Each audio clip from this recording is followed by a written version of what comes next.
ఉన్నటువంటి తులసీదాస్ గారు, వేదిక పైన ఉన్నటువంటి మహామహులందరికీ, వేదిక ముందు ఉన్నటువంటి సోదర సోదరులకు ఈ ప్రజాశక్తి 46వ దినోత్సవ సంవత్సర వార్షికోత్సవ సందర్భంగా మీకు అందరికీ కూడా హృదయపూర్వకంగా అభినందనలు తెలియజేస్తా ఉన్నాను, నమస్కారాలు తెలియజేస్తా ఉన్నాను. ముఖ్యంగా రూరల్ ప్రాంతాల్లో కష్టపడి పనిచేసి ఈరోజు మనందరి ప్రశంసలు అందుకున్నటువంటి వారిని ప్రత్యేకంగా ఈ సందర్భంగా నేను అభినందిస్తా ఉన్నాను.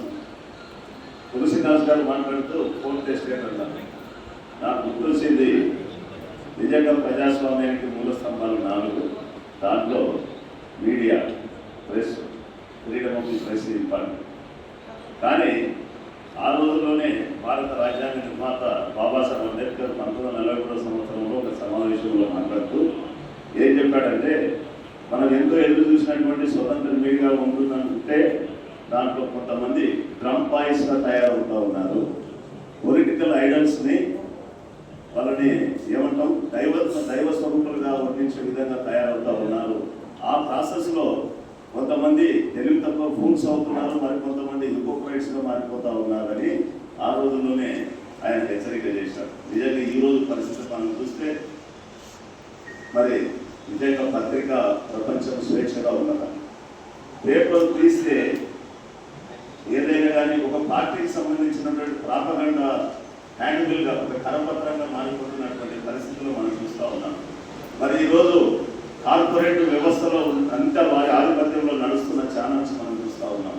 27 ఛానళ్ళు రిలయన్స్ అంబానీ చేతిలో ఉన్నాయి, 16 ఛానళ్ళు అదానీ చేతిలో ఉన్నాయి. నెట్వర్క్ 18 ఒకప్పుడు చాలా స్వతంత్రపరమైనటువంటి మీడియా సంస్థగా పనిచేసినటువంటిది ఈరోజు బానిసగా మారిపోయింది. అంతకంటే ముఖ్యంగా ఎన్డీటీవీ చారిత్రాత్మక పాత్రను పోషించినటువంటి ఎన్డీటీవీ ఈరోజు ఏ విధంగా తయారైందో మనం చూడాలి. మరి ఇటువంటి పరిస్థితుల్లో అసలు మనం ఫస్ట్ నేను మొదట పాటలు విన్నప్పుడు మనం పాటలు పాడుతూ ఉంటే ఈ జానం బయటపడితే మీరు ఎట్లనే యాంటీ నేషనల్స్ అనేస్తారు ఈరోజు కదా. అదొక పదం చాలా విపరీతంగా వాడుతూ ఉన్నారు. ఎవరు ప్రభుత్వాన్ని కొంచెం నిలదీసినా వ్యతిరేకించినా వారిని జాతి ద్రోహులు, దేశ ద్రోహులు అంటున్నారు. ఆ విధంగా కాకుండా ఏ చెప్పినా ఉంటుంటే వాళ్ళు మాత్రం అందభక్తులు, వాళ్ళు మనకు శ్రేయోభిలాషులు అనేటువంటి రోజులు మనం ఉన్నాం. మరి ఇటువంటి పరిస్థితుల్లో మీడియాలో అక్కడక్కడ స్వతంత్ర గొంతుకలు వింటా ఉన్నాం. నేను ఇప్పటికి కూడా చూస్తూ ఉన్నాను.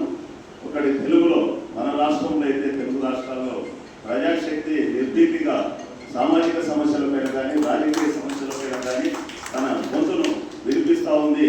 మరి దీనికి మూలకారకమైనటువంటి విలేకరులందరికీ కూడా అదేవిధంగా సంపాదక వర్గాన్ని నేను ప్రత్యేకంగా అభినందిస్తూ ఉన్నాను. నేను ఇంగ్లీష్ పేపర్లు కూడా చూస్తూ ఉంటాను. నాకు తెలిసినంత వరకు ఇంతవరకు కొంచెం అంతో ఇంతో ఇండిపెండెంట్ అంటే స్వతంత్ర ఆలోచన శక్తి కలిగినటువంటి పేపర్ అన్నది ద హిందూ. నేను దాదాపు 45-50 సంవత్సరాలుగా నేను చదువుతా ఉన్నాను. మరి మిగతా ఏ పేపర్ తింటినా ఏదో ఒకటి ప్రజా వ్యతిరేక చర్యలు సమర్థించేటువంటి వార్తలే తప్ప, తర్వాత లేకపోతే నాయకులను మరి ఆకాశానికి ఎత్తేటువంటి వార్తలే తప్ప. ఈరోజు మనం చూస్తూ ఉన్నాం, నాన్ బయాలజికల్ పర్సన్స్ దేశాన్ని వెళ్తూ ఉన్నారు. మరి ఇటువంటి పరిస్థితుల్లో దేవుడి నుంచి డైరెక్ట్గా వచ్చినటువంటి వారు దైవ స్వరూపులు ఈ రాజ్యాన్ని వెళ్తూ ఉన్నారు. వాళ్ళు ఏం చేసినా పడి ఉండాలన్నటువంటి ఆ యొక్క ధోరణి ప్రజలపైన రుద్దుతున్నటువంటి ప్రస్తుత పరిస్థితుల్లో మరి ఎవరు గొంతు విప్పాలి? గొంతు విప్పితే ఈరోజు నిజంగా నేను చాలా ఇది మరి వేదిక అవునో కాదో నాకు తెలియదు, కానీ 15 ఏళ్ల బాలిక ఒక చిన్న విమర్శ చేస్తే ఈరోజు క్షమాపణ బలవంతంగా చెప్పించేటువంటి పరిస్థితి. మరి అటువంటిది ఎంతమంది మహిళలను అవమానకరంగా మాట్లాడుతున్నటువంటి మరి గతంలో మన సంఘటనలు చూడలేదా? ఇందిరాగాంధీని విమర్శించినారు, సోనియా గాంధీని విమర్శించినారు. మరి అటువంటిప్పుడు ఎక్కడ క్షమాపణ జరగలేదు. కాబట్టి అటువంటి పరిస్థితుల్లో గొంతు విప్పలేని, స్వేచ్ఛగా మాట్లాడలేని పరిస్థితుల్లో ప్రజాశక్తి ఒక చారిత్రాత్మక పాత్రను ఇంకా పోషించాల్సిన అవసరం ఉందని, మీరు రాబోయే రోజుల్లో కూడా నిర్భీతిగా ప్రజల సమస్యలపైన ప్రతిస్పందిస్తూ మరి ప్రభుత్వాన్ని మీరు ప్రశ్నిస్తూ ముందుకు కొనసాగుతూ ఇంకా ప్రజాభిమానాన్ని ఎక్కువగా పొంది, ముఖ్యంగా ప్రింట్ మీడియా చాలా తక్కువగా అయిపోతున్నటువంటి ఈ రోజుల్లో మరి ముఖ్యంగా 2 కార్పొరేట్ వ్యవస్థలకు సంబంధించినటువంటి పత్రికలతో పోటీ పడి మీరు 3వ స్థానానికి ఎదిగినారంటే అది ఇంకా చాలా సంతోషకరమైనటువంటి విషయం. మరి ఈ యొక్క స్థానాన్ని ఇంకా ముందుకు తీసుకుపోయి మనం పోరాటం చేస్తే తప్పనిసరిగా ప్రజలు ఈరోజు గ్రహిస్తూ ఉన్నారు. ముఖ్యంగా యువత, విద్యార్థులు మేలుకున్నటువంటి రోజులను మనం చూస్తూ ఉన్నాం. ఈరోజు మతం పేరు మీద కానీ మరొక మీడియా అనేది పేరు మీద కానీ వారిని ఆ మత్తులో ఉంచేటువంటి ఆ ప్రమాదం నుంచి కూడా ప్రజలు ఇప్పుడు విద్యార్థులు ముఖ్యంగా బయటపడతా ఉన్నారు, యువకులు బయటపడతా ఉన్నారు.